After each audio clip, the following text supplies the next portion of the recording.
welcome back to another video. So in today's video, we're going to be talking about 10 simple steps that I took to reinvent myself in just 30 days. I know you're like, what, 30 days? Girl, bye.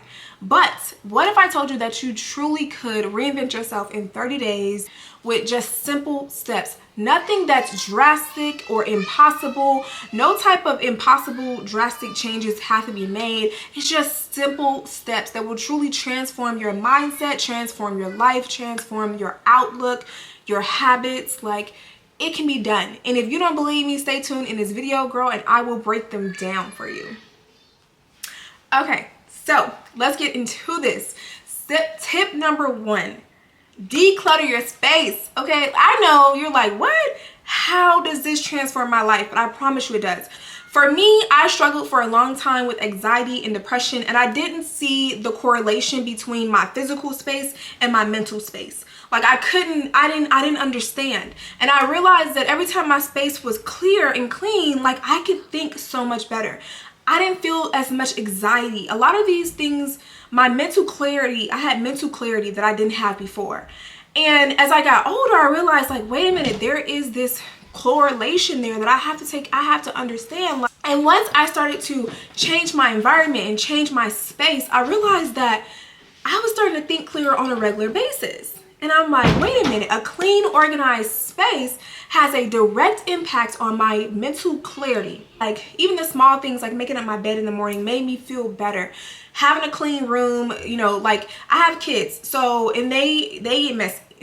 I'm not even gonna front. And one of them is a little bit older, so he definitely helps me with a lot of the cleaning, but we make sure this place is good before we go to bed so that when we wake up in the morning, we're not waking up to a mess, a whole bunch of clutter. We have clear heads in the morning, ready to start our day, ready to get our stuff going. Like, it is so much power in waking up and just having a clear space. So that's number 1. It's going to be decluttering your space. It will make you feel so much better, sis, I promise. Tip number 2 is I had to cut out some of the negativity that was in my life. And so what does this mean? What do you mean by cutting out some of the negativity? A lot of things we do, we intake a lot of negative things and we don't even realize it. Like, I will sit and watch reality TV shows that is just full of chaos for forever. I'll binge that and then wonder why I'm in a sucky mood. Like, what? Girl, if you don't turn that off. What I ended up doing was I went on a negativity cleanse. That's what I called it. And I just literally, I intook all things that were good for me. I'm a follower of Christ, so I like blasted worship music. I went ham and like really just focused on all things pure and all things good. And oh my gosh, I felt so much better. I stopped spending so much time with negative people. Oh my goodness. People who drain my energy. I had to cut them out. Like, we all have them people, sis, and I know you know who I'm talking about when I say the people that drain your energy. You know who I'm talking about. I unfollowed certain accounts that didn't make me feel good for whatever reason. I unfollowed. I set boundaries around toxic conversations. This is a big one. Like I mentioned, you got that friend who loves to gossip. You got to set the boundary around that conversation, around that friend. And like I said, in some cases, you may have to cut that friend off. Like, it may have to be a look, sis, I love you, but every time I'm with you, I never feel good. I never feel good mentally. Or you got that friend who all she does is throw shade at you and you're catching it constantly. And you're like, dang, is it shade? Or you have to question if it was shade or not. It was shade. And the reality is, if is that the type of person that you want around you constantly, because you know it's draining. This cleared space in my mind, it cleared space in my mind for positive growth.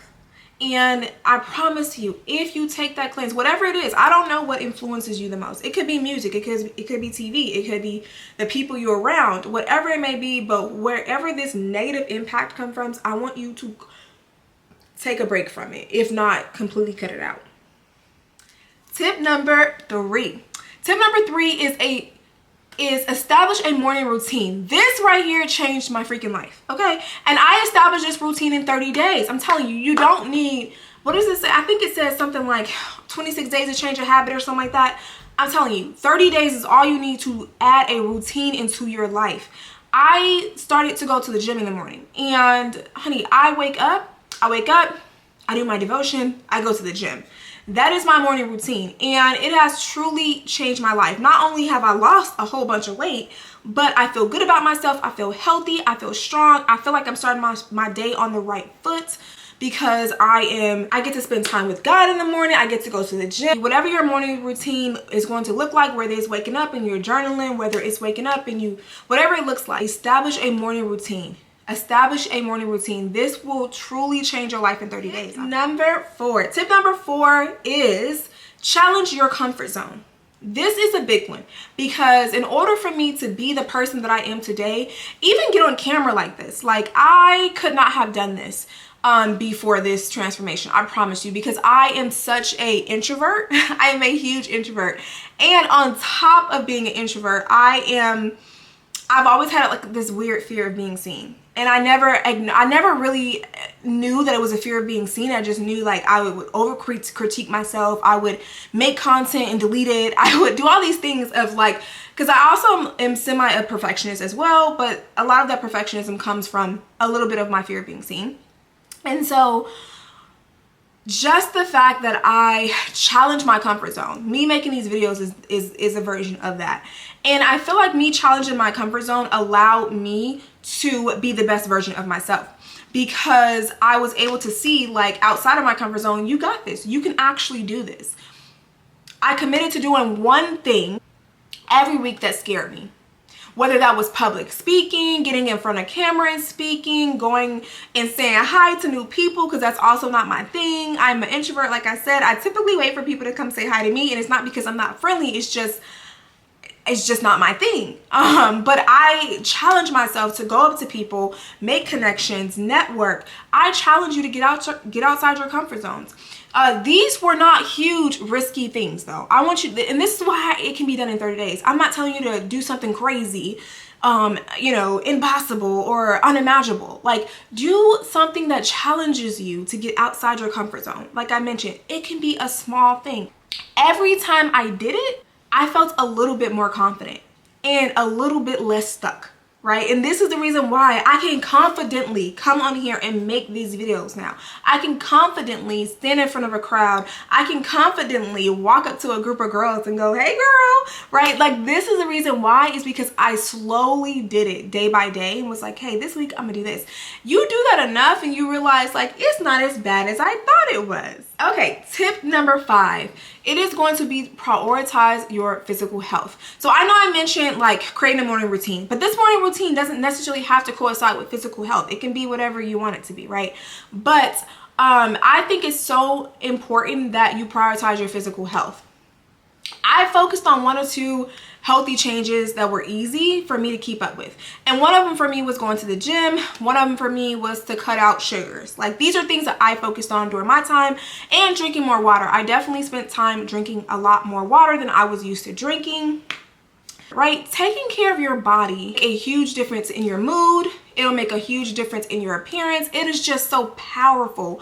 Your body, man, health is truly wealth. Like, and just prioritizing that will completely change your life and transform your life. But start small. Like I said, start with something small. Go on a walk every single day. Increase your water intake. These little changes will add up to a major change in your life. Tip number 6. Tip number 6 is I set small, achievable goals for myself. I broke my big goals down into small bite-sized goals, right? Something I can achieve on a regular basis. Something that was easy. Like I mentioned, taking a walk, drinking an extra bottle of water in a day. I picked just one thing to accomplish in a day, or sometimes it was in a week. Like, I picked one goal of mine to accomplish that was simple, that was easy, and that was attainable. The more you do it and the more you achieve it, the more confident you become and the more competent you become. And those really go hand in hand, right? The more you become more competent, you become more confident in yourself and your ability, and it'll push you to keep going. This could be as simple as reading a book or cleaning your inbox or whatever, right? The little wins start to add up to a major win. And I just want you to keep that in mind when you're thinking like, oh, what is this little bitty step gonna do? Honey, this little bitty step, let me tell you, quick story. I went hiking. I hate hiking, not a fun thing for me. I'm a gym girly, but I went hiking and And each step I was like, oh my gosh, like I felt like I was dying low key because this was a very steep hike. Like I was mountain climbing up here, okay? And as I was climbing out this mountain, each step took me closer and closer to the top of that mountain. By the time I made it to the top, I was like, oh dang, I'm here. I started looking down at the whole neighborhood, almost looking like I'm looking at the whole world. But I started looking down at that thing and I was like, dang, one step by one step, taking one more step took me here. And that's the thing, these little steps that you take will eventually lead you to the top of your mountain. You just got to keep going. Okay, tip number 7, practice self-compassion. Oh my goodness, this was so big. This was so big for me anyway, because I can be so compassionate when it comes to other people's mistakes. Oh, I understand, right? But I never understand when it's me, right? And so it is so important that you practice self-compassion. I stopped being my own worst critic. I had to, because I would never have released the video. Like, I see so many imperfections when I look at me, but at the end of the day, like, I had to stop being my own worst critic. I focused on showing myself the same kindness I would give to a friend. The same kindness I would give to another woman that I see. Like, I had to show up for me. I had to show myself that same compassion. This meant dropping the harsh self-talk. And I gave myself for making progress, from getting to my goal, from making little small steps. I had to literally give myself permission to love. I loved on me the same way I would love on a friend. If a friend came to me and said, yo, like, should I do this? And I wouldn't beat her up. Like, so I didn't beat me up. I had to literally stop the harsh self-talk and show compassion on myself. And that completely changed my outlook. It made me also believe in myself in a way that I had never done before. You practice that for at least 30 days. Like, let me just say this. You will start to believe what you tell yourself. You will start to believe what it is you're saying. Tip number 8 is limit social media use. So that's what I did. I limited my social media use. I set limits on how much time I spent on social media, how much time I spent mindlessly strolling on social media. And not only did it help me be more productive, but it actually helped me mentally. Like, I had no idea how social media was affecting my mood. And my overall mood just improved almost immediately. Like, once I started to cut it out, it was like, oh my gosh, like I felt a weight off my shoulder. So definitely limit your social media use. I'm telling you, it will work. You will feel so much better. Tip number 9 is going to be invest in your learning, okay? Invest. Every single day I committed to, whether it was reading, like I said, researching, whatever the case may be, online classes, spend time learning. Invest in yourself. If you want to be the best version of yourself, you have to take this part very serious. Do not, though, be a self-development hoarder. Use the knowledge that you learn, but take the time to learn it.